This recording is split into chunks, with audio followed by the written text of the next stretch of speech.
All right. Welcome, everyone, to the fourth week of UCC's virtual speaker series, Speaking Of. My name is JP Mackay from the class of 2002, and I have the pleasure of welcoming you to today's event on dynamic communications. Today, we will hear from UCC alumni Trevor Curry from the class of 1989 as he shares his best practices that can help you instantly elevate and amplify your message to any audience. Before we get started, we wish to acknowledge this land we gather on today at Upper Canada College. For thousands of years, it has been the traditional land of many peoples, including the Huron-Wendat, the Seneca, and more recently, the Mississaugas of the Credit River. Today, this meeting place is still home to many Indigenous peoples from across Turtle Island, and we are grateful to have the opportunity to gather and learn on this land. In addition, Oh, Joe, JP, you've muted yourself by mistake. In addition, there are a few housekeeping notes that I would like to go through. We love that Zoom allows us to see each other even when we aren't together in person. Please feel free to turn on your camera so we can see you too. We encourage all our guests to actively engage in the conversation through the chat. Please ensure your microphone is muted and you use the chat function to ask questions by sending a message to the whole group or directly to our moderator. To help us identify you, we invite you to change your screen name to include your full name and class year if applicable. And finally, please be mindful that this event will be recorded and shared on multiple channels for those who cannot attend. Now, without further ado, I'm honored to introduce UCC young alumni Joe Noss as today's moderator. After graduating UCC in 2016, Joe attended Claremont McKenna College in Southern California, studying philosophy, politics, and economics. He then returned to Canada to get his master's in data science at the Ivey Business School. Joe now works for Deloitte Canada's public sector transformation team as a consultant in their Toronto office, helping public sector clients solve problems and build new programs. Over to you, Joe. Thank you, JP, for that warm welcome. And I just want to say how honored I am to be a part of this event and continue the tradition of the Speaking Of event series as a representative of UCC Young Alumni. So first, I want to welcome our speaker and presenter for today, Trevor Curry, class of 89. Trevor, on behalf of the college, thank you so much for being with us. I know I speak for everyone here when I say we are really looking forward to hearing from you as you share your experience and expert knowledge on speaking and effective communication. Just to give you a little background on Trevor, he's the founder of Podium Consulting, where he works with CEOs, board chairs, and business leaders to help them become extraordinary communicators and deliver reputation-defining presentations and winning pitches. Trevor is also the author of Move the Room, 7 Secrets of Extraordinary Speakers. So before we begin the formal presentation, Trevor, I was hoping you would share with us a little bit of where your passion for communication started and a bit about your journey to where you are today. Thank you, Joe. Thank you for the introduction. And it might not surprise you to learn, Joe, that my passion for speaking really started at UCC. And back in grade 10, I was a member of the theatrical production of West Side Story. And I was one of the Jets. I was cast as the character Baby John. I was a little guy then. I'm a little guy now. And unlike some of my fellow cast members who went on to do great things in the Little Theater at UCC and beyond, I didn't. I mean, one of my fellow cast members here is Brendan Fraser, and many of you know he went on to do great things in Hollywood. By the time I was in grade 13, Joe, I was relegated to the chorus. And for good reason, because it became clear to everyone, certainly to me, that I couldn't sing. And so I learned, Joe, that I could not sing. I also learned that I like to be part of creating an experience for an audience. And so thank you, Joe, for introducing me to the audience today. And what I'd love to do is to learn a little bit about our audience by asking them a few questions. And so what I propose to do is to have you open up your chat. And I have 2 questions for you. Number 1 is, how are you connected to the school? So are you a community friend? Are you an old boy like me and Joe and JP? Are you a faculty member? Are you a parent of a child? So can you just, thank you. I'm seeing some answers come in here, a number of parents attending, which is great. I'm going to let your answers scroll through. I saw, John Potto, I just saw your name go by. Happy to see you, John. So we've got a nice mix here. Parent of 2 boys at UCC. Very good. Okay, so welcome to all of you. My second question is what is your current or past vocation? And so maybe you're not currently working, that's fine. So that could be, maybe you're a nurse, maybe you're a student still, maybe you're a sommelier, M&A advisor, hairstylist, you name it. Great. So I'm seeing them answers come in now. Executive coach, accountant, prof, CEO, physician, sports media, CPA advisor, lawyer, CFO, vice principal. Awesome. This is all really great. So thank you for responding. It's always nice for me to learn a little bit more about my audience. And one of the common threads I'm seeing in your vocations is consistent with what I see in my work with my clients. And that's the importance of amassing subject matter expertise. There's a good reason that you're employed traces back to the fact that you've accumulated all this incredible subject matter expertise. In fact, if I were to ask you, how long did it take you to amass all that expertise? You'd likely answer years and decades. What's interesting, though, is to consider how long have you invested in actively improving your ability to communicate about your expertise. And for most people, that answer would typically be in minutes, hours, or possibly days. And so there's often a gap that exists between how long it takes us to amass our expertise and how much time we spend working our ability to communicate about that expertise. And so thanks for investing a few minutes of your day today to try to discover ways in which you can become even more effective at communicating about your expertise. If there is this gap for you, well, there's an opportunity for you, because powerful speaking is a force multiplier. When you combine high caliber speaking with any other skill, the multiplying force of the impact that you can have is profound. That impact can help you close a deal, it can help you galvanize a team, it can help you change how you're perceived, it can help you build followership. I call this impact moving the room. And when you can move the room, it can really be the catalyst that can help you make the mark that you really want to make in the world. Now, the term force multiplier, it's rooted in military. For those of you that were involved in the battalion at UCC, you probably already know that. For the rest of us, it refers to a factor that allows you to accomplish greater feats than you could without it. So night vision, for instance, would allow an army to have, say, a 10-fold impact over an equivalent army that didn't have that same night vision capabilities. So to tap into the power of speaking as a force multiplier, today I'm going to focus on three things. First, the importance of strategically narrowing the focus of your messages. Second, how you can add power to your messaging to help you create more engaging and compelling content. And third, how can you strengthen the connection that you're having with your audience, be it an audience of 1 or 10 or 100 or 1,000 people. So those are the three chunks that we're going to dig into in more detail.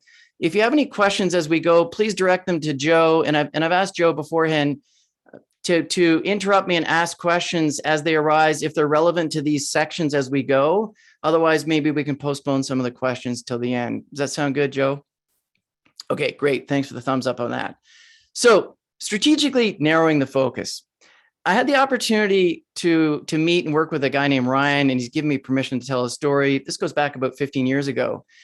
And he told me that when he was in his first year university, he wanted to get a summer job so he can make a ton of money. And he said, Trevor, what would you do if you have very little work experience and you want to make a lot of money so you can minimize the amount of student debt that you accumulate throughout the course of your education? I said, I don't know, construction? He said, yeah, you probably could. I chose retail sales. And so Ryan found himself working in one of these footwear retailers where the sales staff have to wear those black and white uniforms that make you look like a referee. And he said, you know what? I was outgoing. I still am. I'm driven. I'm competitive. I'm assertive. I'm going to sell a ton of shoes. Well, at the end of the first week, he'd sold none. He was really humbled. And so he went over to the most seasoned salesperson, and he admitted that he initially dismissed her because she didn't appear to have the makings of a great communicator. And he said, can you help me? And she said, sure. She said, Ryan, I can't help but notice it looks like you're trying to sell the whole wall of shoes. He said, what do you mean by that? She said, well, I'm watching you. You're having a conversation with a customer. You're going back into the storeroom. You're coming out with like a tower of 10 boxes of shoes. And he interrupted and said, yeah, I know how the story ends. They spend the next 45 minutes trying on shoes. They buy none. And I spend the next 30 minutes stuffing tissue paper back into the shoes and restocking the storeroom. He said, "What's your secret? I actually thought you're lazy, but I noticed you're only bringing 3 boxes of shoes out per customer." She said, "Yeah, I shrink the wall." He said, well, tell me more about that." She said, "I asked 3 questions. How do you plan to use the shoes? What are your brand preferences? And what's your budget? And based on their answers, I will pick the right shoes that are represented on the wall and I'll bring them out to them." Now, that's part of the challenge. The second part is when they're trying them on, I also deliver some messaging that will help them feel more confident and compelled to buy them. And I'll get to that messaging a little bit later on. Well, Ryan is a quick study. And so he took on this idea about asking these questions to shrink the wall. And by the end of the summer, he was the #1 rated salesperson. This is not about selling shoes. Ryan, when he graduated from university, he joined a creative agency. At the time when he joined, they had $5 million a year in revenue. 5 years later, they'd grown to $300 million in revenue. And guess who their #1 business developer was? It was Ryan. He said the very same strategic idea of shrinking the wall applies to selling creative services. His career didn't end there. He went on to become a professional fundraiser, working for one of the largest cancer research institutions in our country. And it didn't take him long to become the top fundraiser. So, oral communication is an inefficient medium to be comprehensive. Too many people try. Too many of my clients try, and it is a losing game to try. I was actually having a chat about this idea with one of my clients who was a litigator, and he's now a judge in the Superior Court in Toronto. And he said, thinking through all the possibilities might make you a great strategic advisor. But if you speak to all the possibilities, you will be a bad speaker. This theme comes up over and over with my clients, including a UCC alum, John Lax. Some of you may know him. He's now an executive at Facebook Reality Labs. And he called me up a couple of years ago and he said, "Trevor, my colleagues, they talk about way too much content when they present. They get hung up in the nuance. They get lost in the wormholes of their own thinking." So whether you're a deal maker, whether you're a movie maker, whether you're a dentist, there is an opportunity to strategically narrow the focus of your remarks. The question becomes, how do you do that? Well, the simple answer is by asking a series of questions, your version of Ryan's questions. When I say your versions, it can be simple and important things like, what are your audience's objectives? What are their challenges? Maybe some less obvious things like, what kind of biases do they have about you, about your topic, about your organization? Now, when I say biases, you could easily dismiss that and think, well, that sounds a little bit boring. But recognizing an anticipation in advance, what kind of bias is your audience about you, your topic, your organization, and they can be positive, they can be negative, is incredibly important. And so let me bring that to life. One of my clients, and she gave me permission to share the story. Her name's Deborah, and she was the general counsel. So the top lawyer, headed a legal department in a payment card organization. And they were having a global meeting in Montreal. This was before the pandemic. And they had 500 of their global managers from around the world fly into Montreal. And I asked her, well, what kind of bias do they have about you? And she said, Trevor, I'm the only lawyer who's on stage that day. And none of the people in the audience are lawyers. And do you know what they think about us? And I'm going to ask you to write in the chat. They describe me and my department as the department of one word, and it's a 2-letter word, and it starts with the letter N. Yeah, there we go. Deborah, you got it. It's the no. They think we're the department of no. And I said, well, how do you want to be perceived? She said, I want to be perceived as enablers of the business. We support their success. We're not the department of no. So do you know what she did? She got up on stage. And by the way, she was the only person from Montreal who was going to be speaking that day. And she said, good morning. As the only person you're going to hear from today on stage from Montreal, I want to give you a really warm welcome to our city. And one of the things you're going to find out about us very quickly, if you've yet to find this out yet, is that we're pretty passionate about our hockey team, the Montreal Canadiens. And I want to take you back to 1993 when the Montreal Canadiens were in the Stanley Cup playoffs and they're playing against the LA Kings. Now, I know on this call today, there's probably a whole bunch of hockey fans, trivia buffs. So after the first two games of the Stanley Cup Finals in 1993, does anybody remember what the series score was? Just put that in the chat if you know. I figure there's got to be somebody. No, David, it wasn't 0-2. It was 1 apiece. So the series is tied 1 apiece. Game 3, with 2 minutes to go, the Habs, sorry, typo. I saw the Habs down 2-9. So game 3, 2 minutes to go, the Habs are down 2-1. Do you know what happened? Jacques Demers, I'm pretty sure that was the coach of the Canadiens. Someone will correct me if I'm wrong. I just saw John Hawkins' comment. You should know that. So Jacques Demers calls the ref over to the bench and says, I want you to measure Marty McSorley's stick. The ref did. McSorley was found to be playing with an illegal curve. He was given a penalty. Canadians have a power play. They go on to score to tie the game up. Overtime, Montreal scores again. They won the game. They went on to win the series. And it was widely seen that that stick measurement was the turning point in the series. My client, Deborah, told the audience, in order for that to happen, Demers needed to be aware of the rules, and he needed to be aware of what was going on the ice surface in the competitive environment for that game. She said, what I want to do is talk to you today about the rules that are really important to us so that we can be aware of those rules and not being caught with an illegal curve, as it were, and so that we can win as the Canadians did. Well, guess what happened?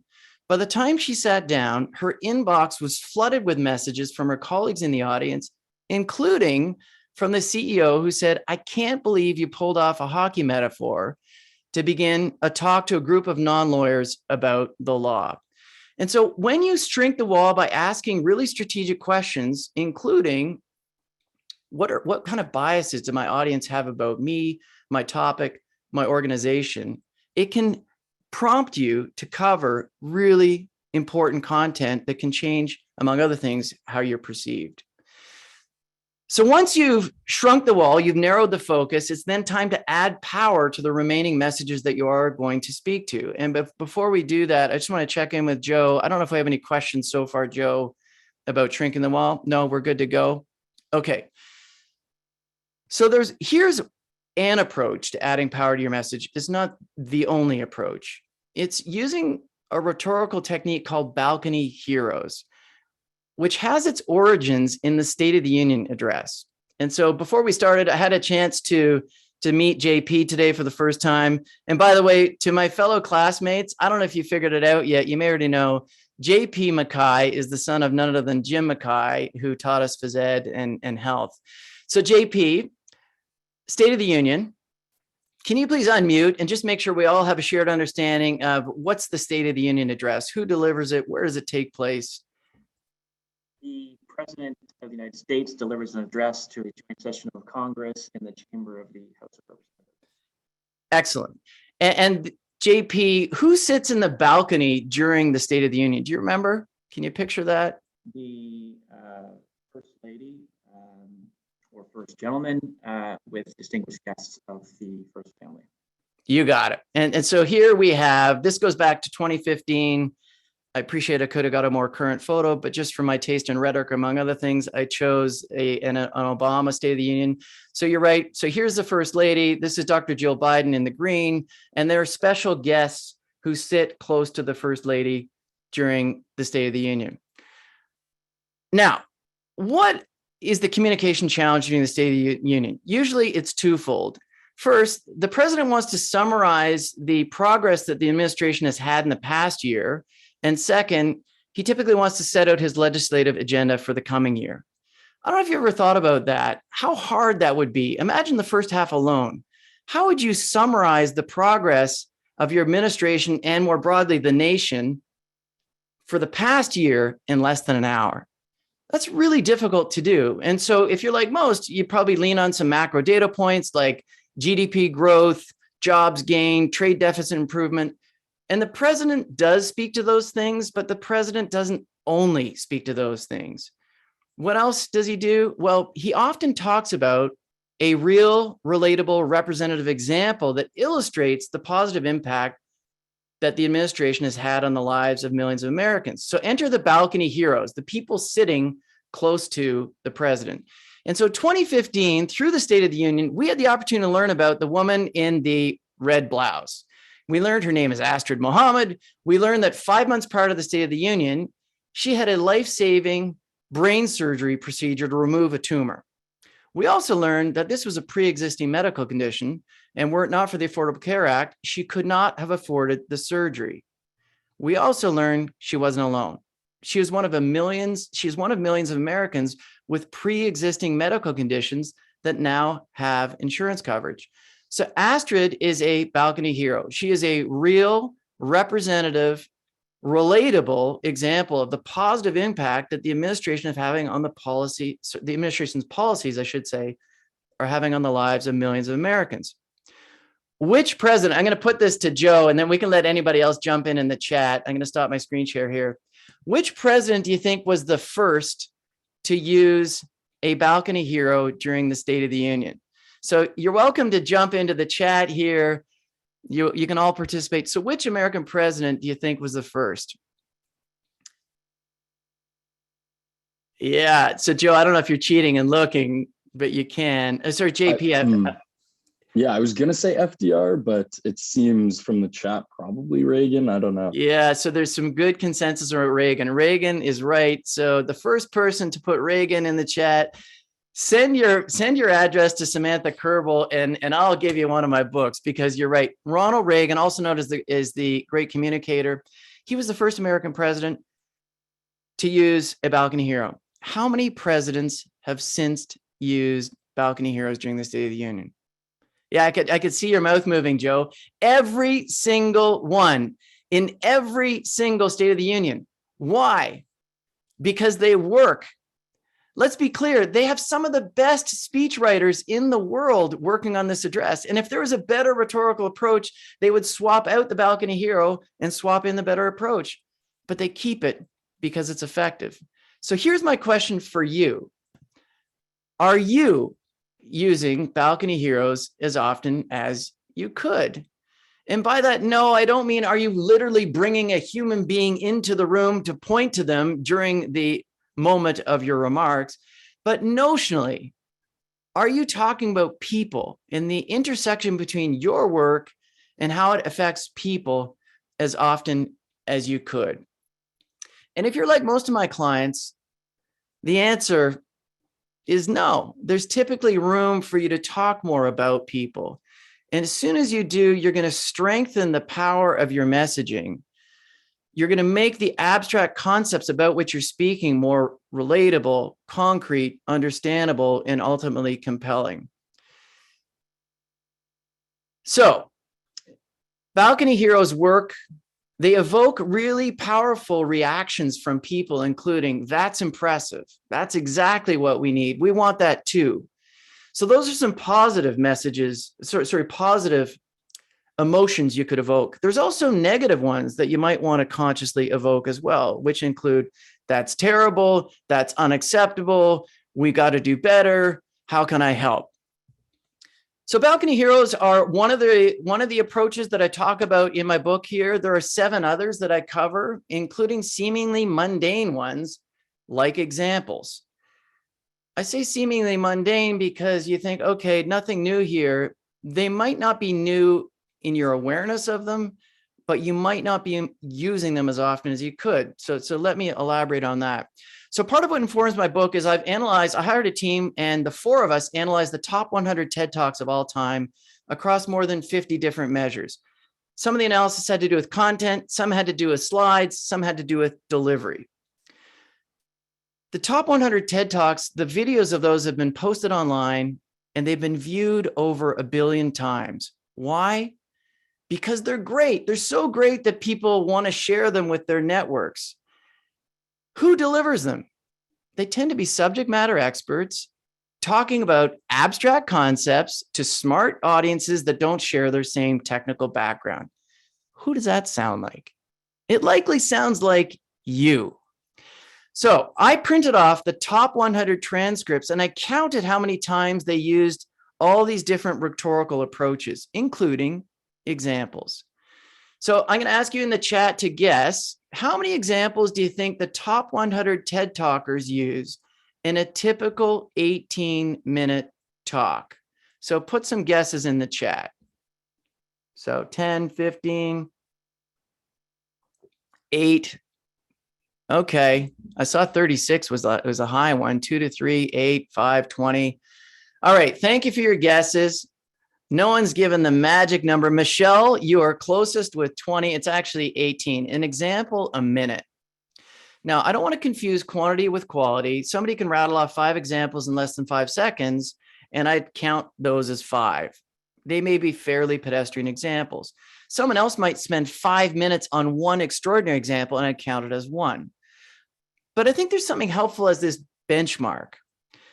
Why do I say this? For every 100 clients that I coach at the rehearsal stage, whose content is ready to go, how many examples do you think I see?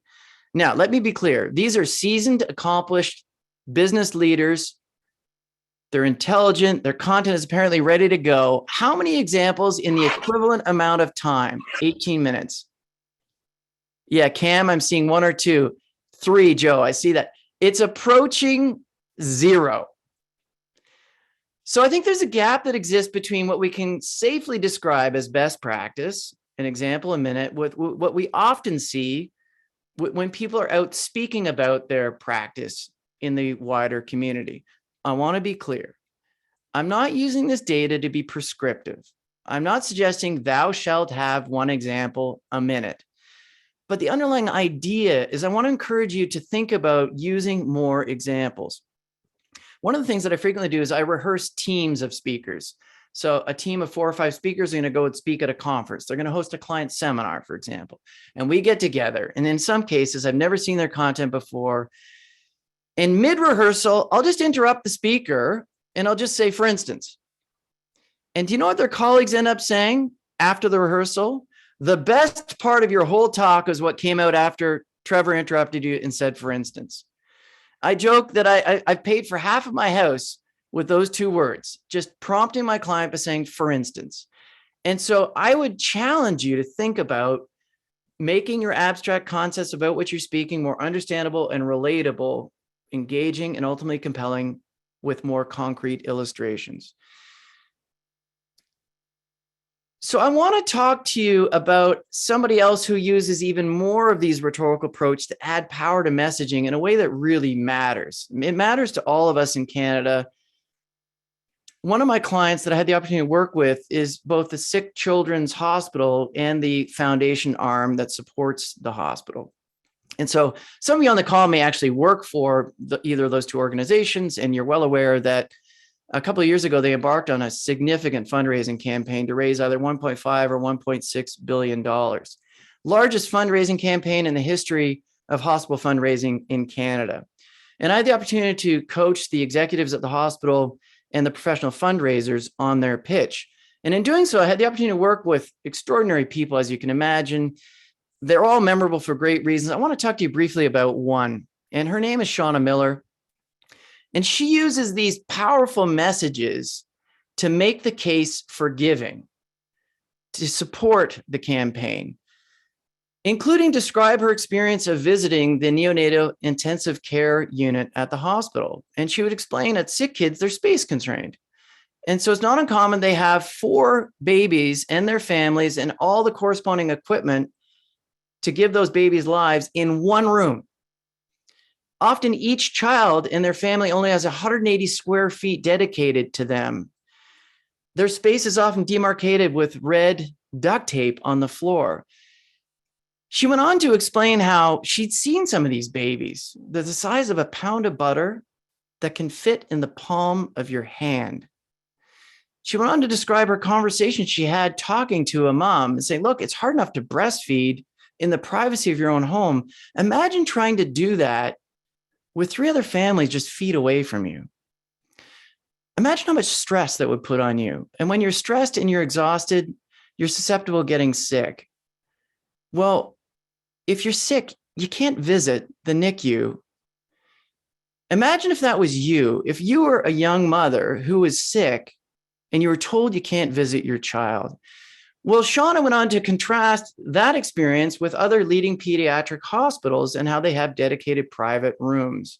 So she would provide both emotive appeal in her explanation in building the case for giving and some very radical and logical underpinning to the request. Shauna Miller does all this, and she raises millions. And thank goodness she does. She uses power messages, and you can too. So I want to pause right now, check in with Joe to see if we have any questions so far that relate to what I've covered. We're good to keep rolling. Okay. I'm going to move on to the third component, which is it relates to the delivery and what can you do to strengthen your connection with your audience. And as you can imagine, as soon as you start to change your content and come up with your version of the Montreal Canadiens vignette, your version of the Shauna Miller story, your version of the Ryan shrinking the wall vignette, your content is going to inform your delivery, and your delivery is already going to get better. So the best way to improve your delivery is to improve your content.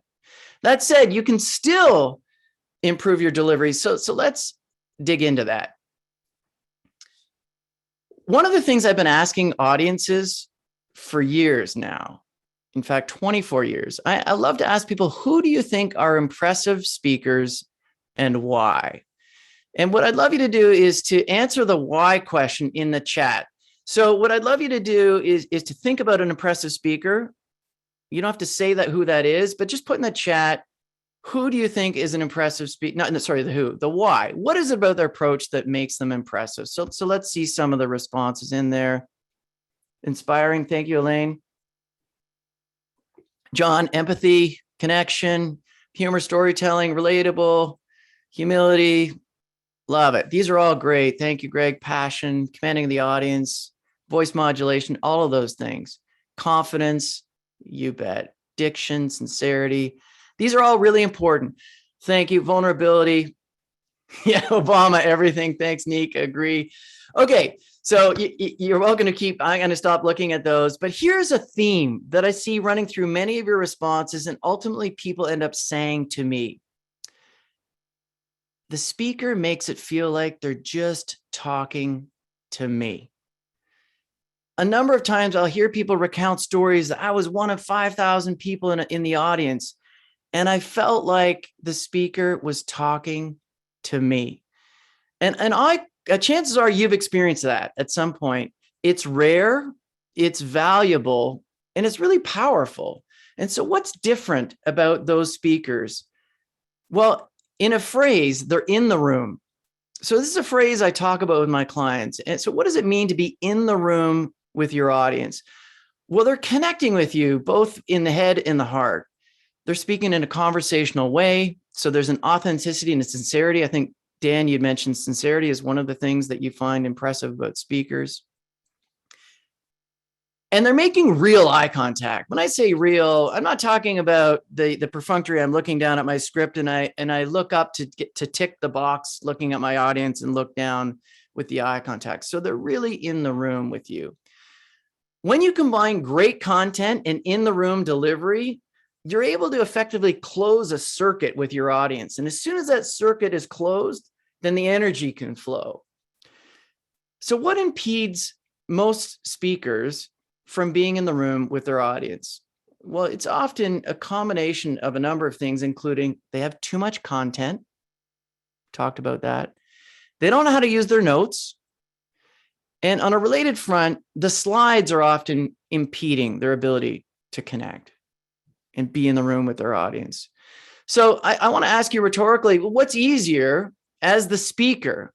For you to have a long recitation of points, point after point after point after point after point, 20 minutes later, you're still going, or to have a shorter list with selective elaborations. And I think you all know the answer, but to this end, what I thought would be interesting, I asked Joe yesterday when he and I chatted after he got his little vaccine booster. Hopefully you're feeling well and you're not too sore, Joe. If you could prepare a list of 5 concise tips for someone who's new to your profession, And then I also asked you to prepare, Joe, a very short 45-second story that illustrates how you learn the importance of one of those 5 tips. So, Joe, would you be kind enough to unmute right now? And let's just do the 5 tips. And before that, I would just say there is an audience question just about how does one avoid getting trapped in the victim portrayal trap when using examples in this type of context? And is it just related to the words you choose when presenting or the examples? Yeah. So I need clarification on that. When you say the victim portrayal trap as it relates to examples, I'm not sure that I follow. And so, Joe, if you understand, maybe you can rephrase the question, or if the person can take another run at it. Yeah, I was interpreting it to mean essentially just using examples of victimization rather than, I guess, comprehensive ones, or how do you avoid just using examples or balcony heroes that make people feel bad was I think what I was interpreting, but I will give it to the audience. Okay, so here's what I propose we do. I'm going to give the person, I'm going to request that they try to reframe their question back to you directly, Joe, in a private chat message. And while we do that, if you'd be good enough to take us through 5 tips for someone who's new to your profession, and then we'll go to the storytelling. And then at some point, we'll have the opportunity to loop back and try to respond to the question. Does that sound good? Yeah, okay. That sounds perfect to me. So I was told to make these concise, so they are brief. So the first is just to ask for help before you make a mistake. The second is to take notes of what others do. The third is to have confidence in your perspective. The fourth is to be honest. And the fifth is to never forget to sleep. That is something that sometimes people forget to do. So I would say, just to give a brief story where I experienced one of these examples, it happened about 3 weeks into my first summer internship at Deloitte. We'd just gone through a boot camp of learning slides and Excel and a lot of technical skills. And I was given my first individual task. And it was to essentially write these 80 emails that were going to be sent in 3 months on behalf of a partner to a bunch of federal ministers. And I wasn't supposed to send these emails. I was just supposed to save them because they were meant to be sent in 3 months to highlight a public policy paper we were working on. And so I didn't know what they meant by save the emails. I didn't want to seem stupid or look stupid and ask a dumb question. So I was just like, okay, I'll just start rolling through these. And I get through 5 to 7 emails. And I realized, oh my God, that is where the save button is. I have been sending these. And it turns out I have been sending these emails on behalf of a partner that are not supposed to go up for 3 months to everyone from Justin Trudeau to Aaron O'Toole to Krista Freeland. My heart dropped. And so I immediately did the right thing in this context, which was to bring it up to my manager. She reamed me out a little bit, but she ultimately gave me a really important piece of advice, which was first to calm down. And the second is just that it's much better to ask stupid questions rather than make stupid mistakes. So that's a piece of advice I carry with me and I think helps people as they start their career.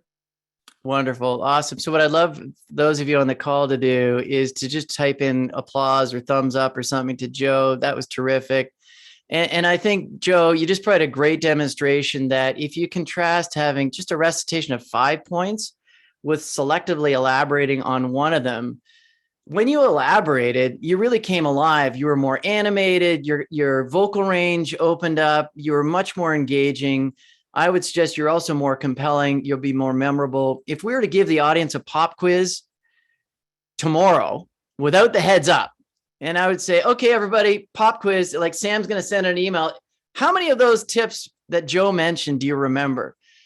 And to take nothing away from you, Joe, I think the recall on the initial list of 5 would be low. The one of those 5, the recall would be higher, would be the one that you added the story to. So thank you for demonstrating. Thanks for sharing that story. Here's, as a parent, I just have a small request. I've attended a few curriculum nights at UCC and at my daughter's school too. And I've noticed there's a lot of passion among the teachers, which is wonderful. What I love is how the passion of Mr. Bill Elgie manifested when he spoke at curriculum night. And what he did was Joe version 2. He would selectively bring to life part of the curriculum and he'd tell a story about why it was important and how it would affect the students. Unlike some other well-intended, passionate, nameless teachers who might show up, for instance, the intellectual baccalaureate rubric. And they would take the audience through all the different columns and all the different rows. And let's just say they weren't quite as engaging as Mr. LG was. And so I think there's a lesson for all of us in what Joe's just demonstrated there, is to narrow the focus and selectively elaborate, and your delivery will start to improve already. The next thing I want to elaborate on is using notes. Now, here's what I'm optimistic about. As we look ahead into the future, we're going to get in front of live audiences more frequently. And during these Zoom days, I think we've all been able to cheat a little bit more, and it's easy to slide the notes onto the camera. And I'm not against that. I would encourage you to do that. It gives the illusion you're looking at your audience, and you still have the benefit of having your notes close by. But when you get back in front of a live audience, what are you going to do? And I'm asking because a lot of people haven't quite figured it out. And what ends up happening is they get a little nervous and they tend to over rely on the notes. And so they have their notes either printed in front of them, they're on a laptop, or they're on a tablet, and they disengage from the audience and they look down. And their notes often are too comprehensive. They're that gorgeous, eloquent prose that are on the page. And they just think, well, why reinvent the wheel? I will just read out loud what I have said in my notes. And so it disengages from the audience. And what I challenge you to do is to distill your notes into bullets. If you're the kind of person that benefits from scripting out everything you want to say and it helps you think it through, great. But don't stop your prep there. Distill that into some higher level bullets. Bring the comprehensive script as your security blanket, put it down on the table in front of you, and put the bulleted version on top.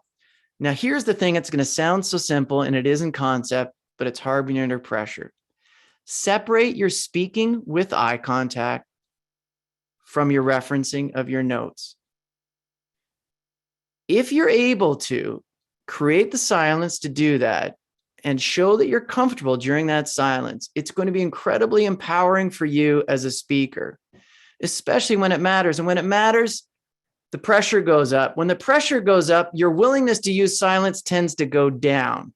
And so what that ends up meaning, even if you are looking at your audience and you're running out of content, in your back of your mind, you're thinking, uh-oh, I can't remember my next point. And so the eyes disengage, volume drops off, subtle message to the audience is, what I'm now saying is not important. And then you load up your next point as you're looking down. You keep talking until you reconnect. Separate those activities. Separate speaking with eye contact from referencing your notes. It'll be a win-win. Audience will get the full import that you're attaching to the initial point. You're going to give them more time to think about that point as you're looking down. And you're going to benefit from the fact that you don't need to memorize everything that's coming. So please practice this habit of pausing to reference your notes. And I guarantee you it's going to build your confidence and strengthen your connection with your audience. Correspondingly, slides. I'm not against slides. I think slides have been misused by too many people for far too long. And we've all seen it. People have too many slides. There's too much content on the slides. They over rely on the slides when they're in the room. So let me ask you this. How many slides do you think the top 100 TED Talkers use in a typical 18-minute talk? So let's get the chat going again. Throw some guesses in there. Yeah, the first answer that came in, I think, was 5. I'm seeing, 8 to 10, 2 to 3, 5. For what it's worth, my incoming hypothesis was 5. It turns out I was wrong. I was light. 18, a slide a minute, which really surprised me because I've watched hundreds of TED Talks, and I'm not left with a feeling that they're burdened with the weight of a lot of slides. Here's why it doesn't feel slide heavy. They don't put much on them. So on average, they put 7 words per slide. Again, I'm using this data point not to be prescriptive, just trying to be provocative. Sometimes I joke with my clients, it doesn't cost you any more money to take what's currently on 1 slide and turn it into 4 slides. Let's thin them out. In fact, 7 of 10 of the top 100 TED Talkers slides are image only. There's no text on them whatsoever. In fact, less than 2 in 10 slides have text on them. And there's a little all other wedge of about 13% that their charts, graphs, maybe video. Again, I'm trying to be provocative, not to be prescriptive. So Joe, in a moment, I think we'll go back to Q&A. I'm happy to try to address the question about examples, about being defensive. Let me just wrap this up by saying that one of my English teachers at the prep that some of you on the call also had, because I was in the same class, John Potto, as you when Ross Morrow taught us English, was Ross Morrow. And I'm really grateful to the example of people like John Potto, who set the bar extremely high. And I'm also grateful for people like Mr. Morrow, who made me realize that it was possible to improve as a writer. And so he's one of the people in the back of my book that I thank. I actually thank Ross Morrow. I'm still working on trying to improve as a writer, and there's a lot of runway ahead of me. Here's what I want to acknowledge, that it's also possible to improve as a speaker. And dare I say, it's a lot easier to improve as a speaker than it is to improve as a writer. And it doesn't even compare to trying to improve as a singer. So I guarantee you're not going to see me participating in any musicals on any stage, whether it's at UCC or elsewhere. So today, what I've tried to do is focus on a few ways in which you can improve your speaking by shrinking the wall, like Ryan, by adding powerful messages, like Reagan, by strengthening a connection. So you're making eye contact, you're speaking in a conversational tone of voice with the odd emphatic statement, and you're doing it in a way that connects in the room with your audience. And when you make that connection, the energy really flows. All of this is in the service of helping you tap into the power of using speaking as a force multiplier. So those are my outbound remarks. Thank you for your attention thus far. I'm going to turn it over to Joe for questions. Joe, I'll let you decide where you want to begin the Q&A. Over to you. Yeah, so actually, thank you, Thaz, for clarifying your question. And Thaz is a parent of class of 22. So victim portrayal means the use of examples that try to make the audience feel pity towards the affected population. So this is often a turnoff. And so how does a presenter walk the fine line between having a convincing example and not turning the affected population into a victim show? Yeah, my initial answer is to try to stay close to the facts as opposed to the interpretation of facts and then the evaluation of the facts. So description of fact, interpretation, evaluation. Where things get really emotive is when the further along that continuum you move. And so if you can state as fact what the scenario is, then you can let the audience do the interpretation. Sometimes the audience resents when the speaker does the interpretation for them, especially if it's in the sensitive area. So that's the first thing that comes to mind for me. But those would be all the considerations I would have in the shrinking the wall aspect and asking these really important questions about my audience. Definitely. And I would also just remind everyone, feel free to post any questions in the chat. We'll be calling them out. But I would ask Trevor, so the digital age has brought many new ways to communicate. And so how has this shifted the way we communicate in the business world specifically? Well, as we've all experienced over the last couple of years, there's been some dramatic changes, including how I'm communicating with you today, which has its attendant pros and cons. On the pro side, I think we're too quick to jump to the cons. On the pros, I love how we can connect across geography. So yesterday I was working with a small group as an intensive presentation training program for a professional service firm. And there was two participants from Vancouver, I believe one was from Calgary, another one was from Montreal. And guess what? They'd all worked at the firm for more than a decade and they'd never met before. And so this video technology is allowing us to forge relationships that are really important that we don't otherwise get the chance to make. And correspondingly, I'm one of many people who, while I miss some travel, I don't miss all the travel. And so these digital communication platforms, I think, are allowing us to spend a little bit more time with our family, maybe too much. So there's a balance point in there. I think there's a humanity that I'm loving. I don't know about you, but when I meet people, like yesterday afternoon, I was coaching this other woman and I got to meet her puppy. His name's Carter. She was worried that Carter was going to be off destroying some leather shoes. And so I said, I'll hold Carter up. And so I love meeting my clients in their own homes, in their own space. And sometimes their kids' heads will pop in. And so I love the humanity that can get catalyzed through these connections. But trust me, I'm the first one. I would way rather be in a room with all of you today, not fixed on one point on the floor, being able to move around a stage, being able to look at my classmates and look at some people that I'm meeting for the first time today. I miss it. I think we all yearn for that kind of connection. I think we miss those cues that we can pick up in a room with people that we don't get so readily online. Like I can't tell you often I think, oh my God, I haven't told my client I'm actually looking down because I'm taking notes. And if we were at a boardroom table, you'd see that. I wouldn't have to explain it. But in the absence of explaining that, I feel like I'm being rude. So those are some of my initial thoughts, Joe. I think there's a lot of positives to digital communication. And there's some downsides that we all know, and I'm hopeful we can move towards a balance point in the future. Definitely. And so this question comes from Phil Smith. And so who are your favorite speakers and why? Do they have similar speaking styles or are they quite different? They don't. And I've got many, as you might imagine. One that comes to mind, her name's Esther Perel, and she's just a psychologist. She's Belgian. She's razor sharp. She has great stories. She's incredibly confident. And she's not afraid to take on tough topics. So she's one that comes to mind. I'm trying to think.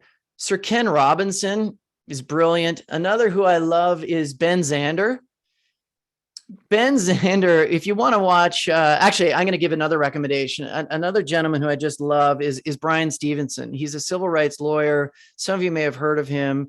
If as a result of listening to this talk today, you only go out and watch one person speak on video, do a Google search for Brian Stevenson, Bryan Stevenson with a V as opposed to a PH, and Google Zeitgeist. Maybe somebody can put this in the chat if they can find it really quickly. Put the link to, there's a Google Zeitgeist talk that Brian Stevenson gives. It's a masterclass in speaking. Just love it. He blends humanity with data, storytelling, humility. He's not afraid to be emotional, and he's just extraordinary. So thanks for, I can't remember who asked that question. Was it Phil? Thanks, Phil, for the question. Yeah, and so thank you for the answer as well. And I would say there was a question from John Hawken about if you could share a list of your top TED Talks. I'm not sure if you want to do that right now or if you've touched on that or if we could maybe follow up. And then separately, another question is just any tips for walking around versus standing at a podium when giving a presentation? Sure. So given he's my buddy, John, here's your way to get the tips is to fork out the $22 and buy my book because it's in the back of my book. I can't believe you haven't not only bought it or read it, Hawk. So I'm not letting that go by. The other thing I just saw somebody put in the chat, another one of Brian Stevenson's talks, which is no doubt worthy of watching. That's not the one I was referring to. It's actually the Google Zeitgeist talk that is the one that I do recommend. Joe, there was a question about movement. So movement has limited upside and considerable downside. A lot of people are really excited to integrate movement into their talks because they've seen some of their favorite speakers just really work the room and command the stage. And they think, I want to do that. And I'm not against that, but here's what I'm for. Nail all kinds of other skills first, including making eye contact with your audience for at least 90% of the time. When you are speaking to a live audience around the room, look at each person for about 3 to 5 seconds per person. Wait for a natural pause, disengage, randomly turn to the next person. How about some pauses? Use some deliberate hand gestures. Open up your vocal range. Switch up the cadence. How? Ask the odd rhetorical question. Like, Joe, all of these things will accrue huge returns to the time, energy, and focus you put on them. Comparatively, movement, almost no upside. And there's considerable downsides. So what we often see, I'll just step back away from my camera a bit. We often see when people are standing up, they become unmoored. Like when you get a little bit nervous, that nervous energy wants to escape, and that often escapes initially through the feet. And so you see people drifting and shifting around the room, which is distracting. By the way, it's super distracting on video, as you can see right now. You're probably getting seasick looking at me. When you combine that together with other behaviors that often show up concurrently, like all of a sudden people don't know what to do with their hands. And so people are preening and tugging and twirling their hair, trying to decide, am I going to go to the at ease position back here or the fig leaf out front? The eyes are moving around, fillers coming out. It's just a mess. Contrast that with standing still. You can see there's a very big difference by standing still and anchoring and grounding your presence. So my recommendation is show the audience you're capable of standing still for the first 30 to 90 seconds. Nail all the other skills, and then let's integrate some purposeful movement. So for instance, let's say I've got a real slide behind me and I'm going to go back and I'm going to point at that key phrase. And then I'm going to turn around, I'm going to walk back and tell my audience about it. And I'm going to stand still. So those are some recommendations about movement and stance. Are there any other questions, Joe? And I'm leaving it to you and to others to keep track of the time and to know when it's time to wrap up. I'm happy to keep going. Definitely. And so a question from Mike Carter, class of 98, is just any general tips you have for pre-speaking jitters? Sure. I've got a couple that are research grounded and then a couple that are just battle tested. So on the research grounded front, first, research proves that the level of anxiety we feel is not transparent. We think the audience is going to see the degree to which we are nervous. They're going to see our hand shaking. Somehow they're going to feel the sweat in our palms. Our nerves are not transparent. They're translucent. So there's a gap that exists between how nervous we feel and how nervous we're perceived to be. The same research also provides some incredible guidance. As soon as we acknowledge this gap between how nervous we feel and how nervous we're perceived to be, guess what happens? Our anxiety starts to come down and our performance goes up. So step one is just remind yourself your nerves are not transparent and let biology and psychology start to work in your favor. Step two, it won't be earth-shattering to suggest this, but not only is preparation important, it turns out when you prepare matters. So let's say you were to invest 90 minutes of your life preparing for a speaking engagement.